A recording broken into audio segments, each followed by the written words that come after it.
Okay, so what we have today is this flat plate. It's a 3/8 thick, and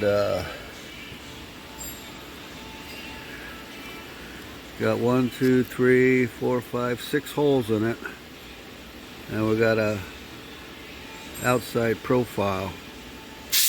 Now the piece is 4 inches wide, so I don't have to do anything with the bottom or the top. You just got to come up the side, come up the angle, go down the angle, come down the side, put the holes in it.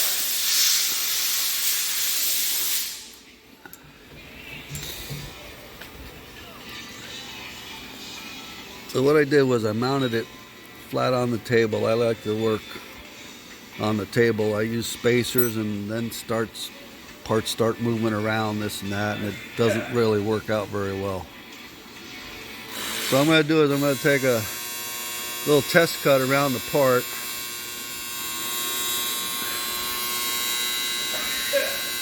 and I put the 1/4 inch cutter to the top of the table and zeroed it out. So I made a program in the CAD system and I installed it in the box.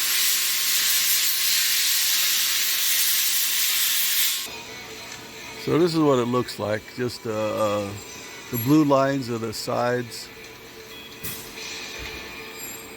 and the yellow is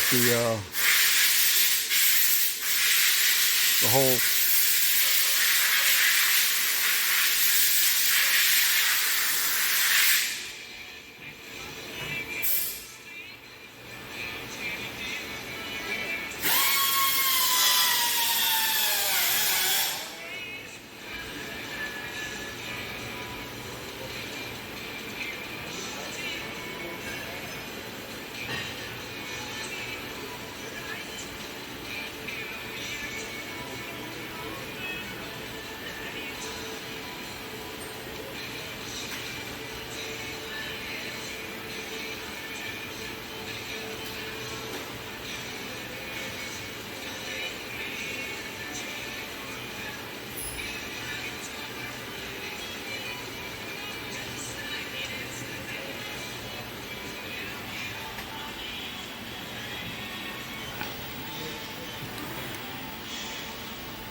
Okay, we're going to try that again.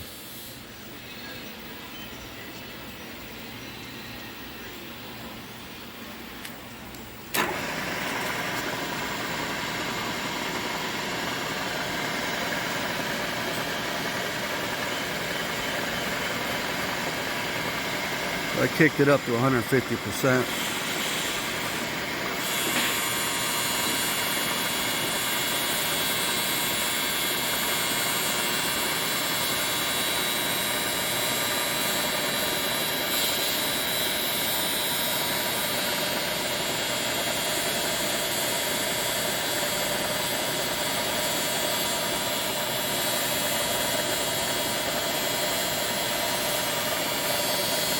Yeah, I cut the outside here on the bandsaw. No point in taking a lot of material off with the end mill when you don't have to.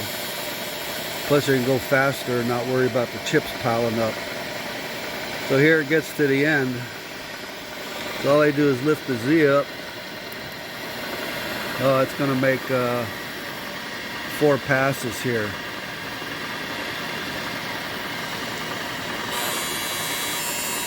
Yeah, this program is really strange. Sometimes it doesn't work like regular programs. It takes all the roughing cuts on one side, then it goes to the other side. So what I'm going to do is I'm just going to flip to the end to where the finish pass is. It only takes 1 cut.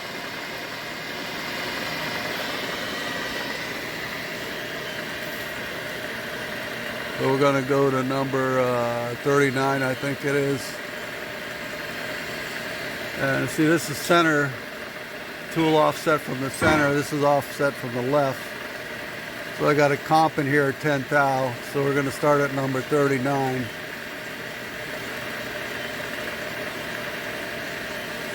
We're going to go to run, start number 39.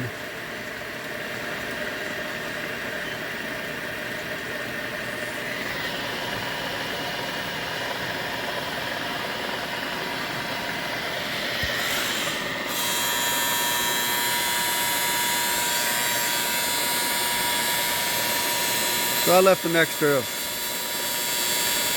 15 on the edge. The 10,000s I put in there is for a comp. So if I wanted to adjust it, I got 10,000s adjustment on it.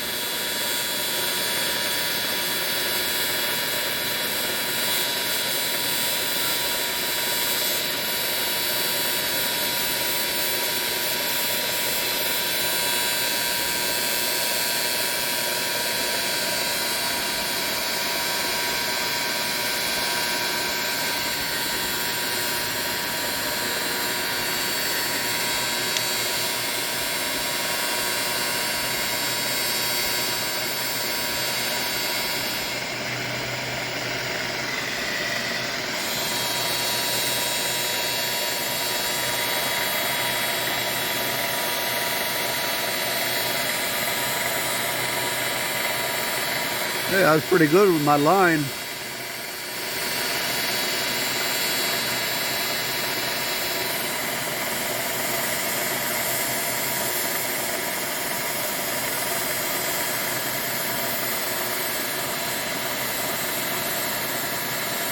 Okay, so we know that's going to work.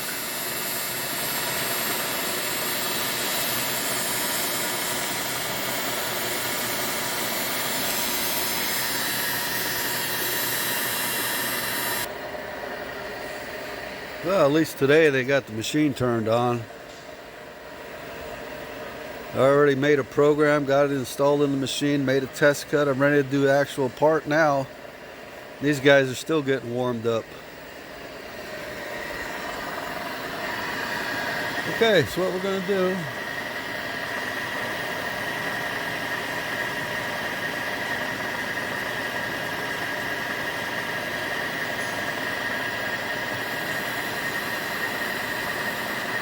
now that's the last hole.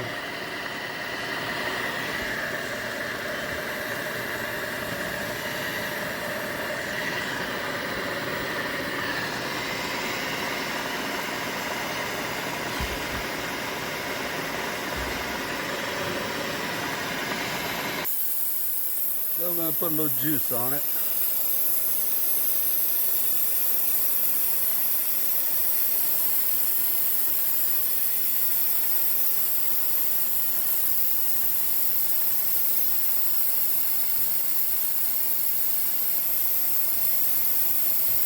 So we're feeding at 4 inches a minute. I'm going to go ahead and jack that up to 150%, so it's almost 6 inches a minute.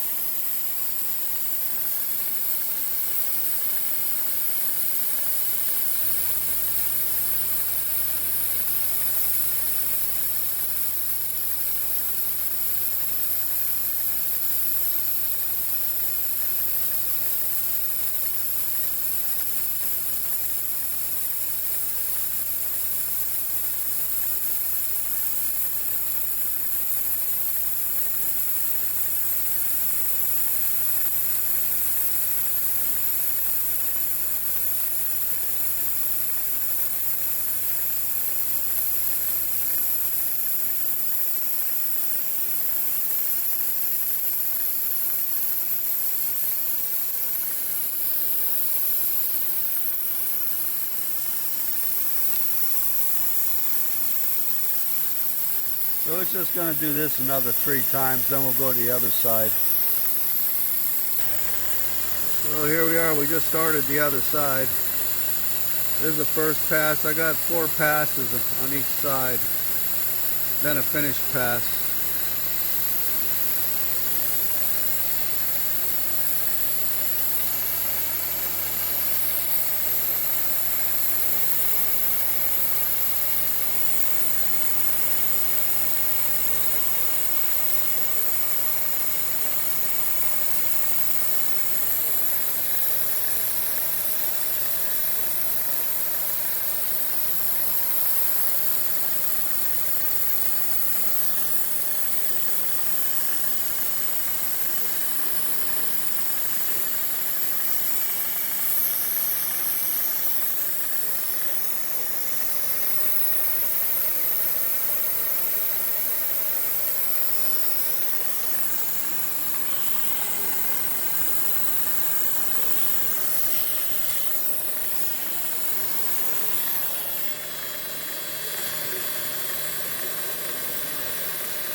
We'll get back to you on the finish pass. Okay, so we're getting ready to do the finish pass. I got this at 150%. I'm going to slow that back down to 100 because I got the finish pass going pretty fast. So I'm going to lift this up.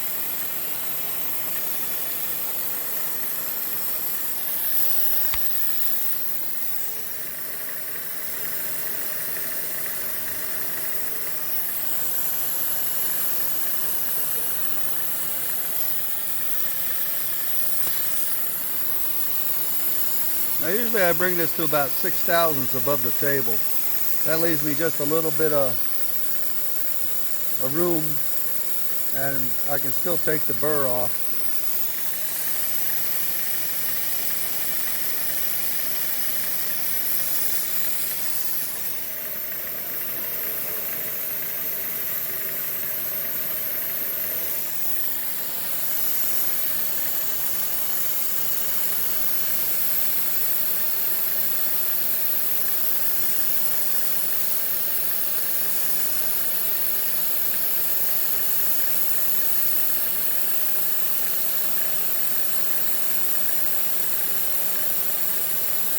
Yeah, I use these holders with the set screws because this is what happens if you use an R8 collet. And that's the last time I used the R8 collet.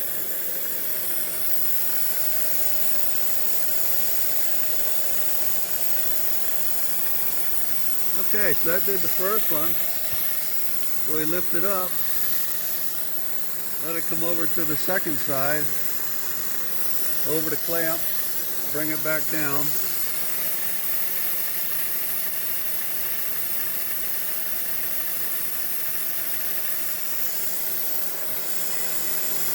Now we finish this side.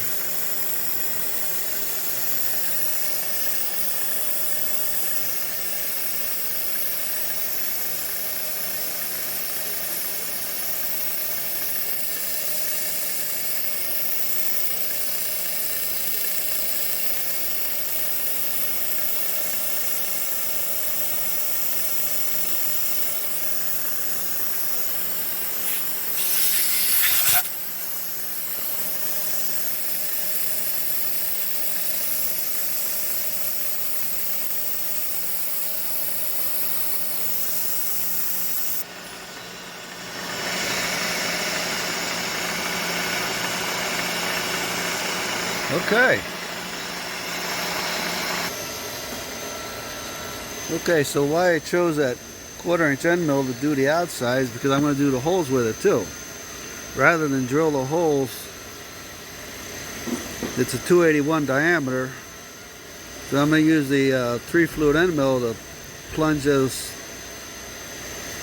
3 holes there, and these 3 holes, which is 328 for a helicoil.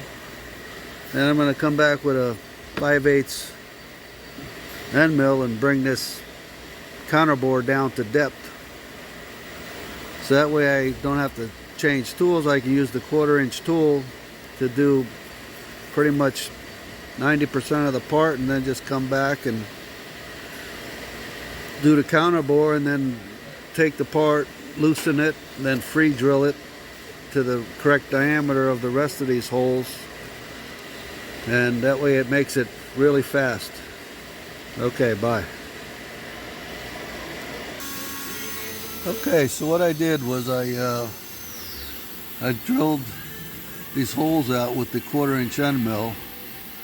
Now I'm going back and I'm doing this 5/8 diameter counterbore, 1/4 inch deep, using a 5/8 end mill.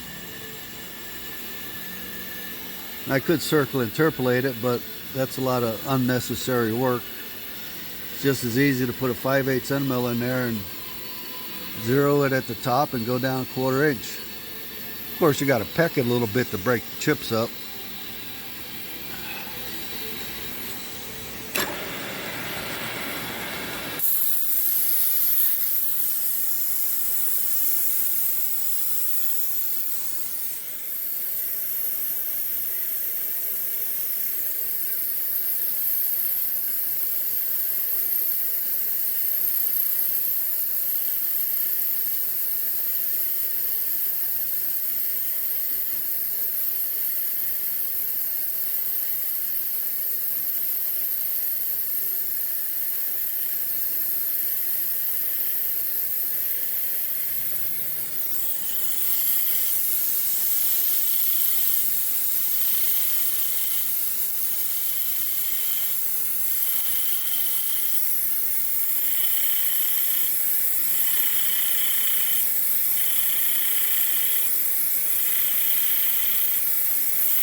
Okay, that's it.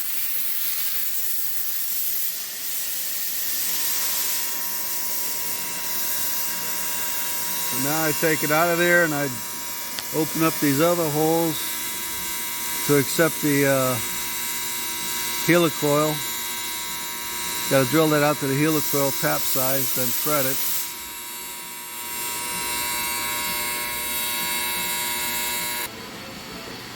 So you're probably wondering, how does he get that tap in there straight? So after I drill the holes, open them up, just let the part float and use the chuck and put the right size drill in there.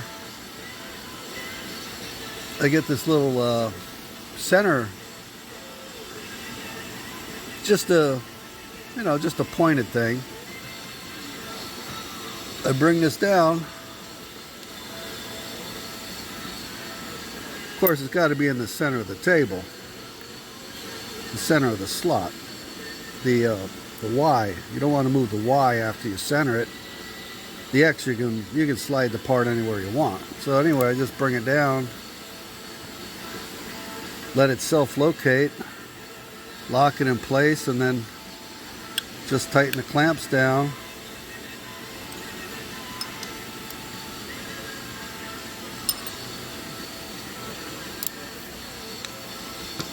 Then I take it out and I put this in there. Yeah, then I put the tap in. Just bring the quill down to where it touches on the top. Put a little juice on it. Just feed the quill down a little bit to keep it straight.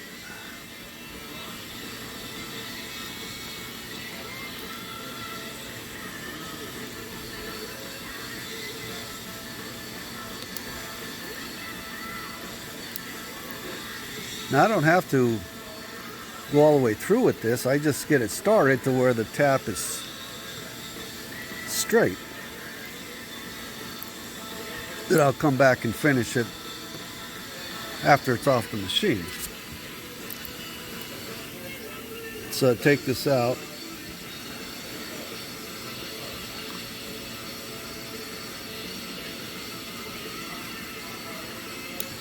Now loosen up the clamps.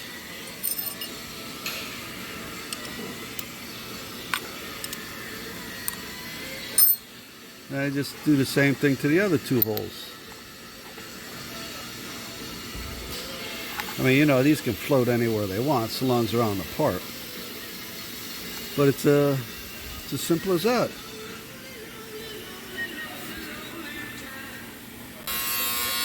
Okay, so what we did here was we went ahead and lined up the 3 holes and tapped them. And got to do a little deburring, and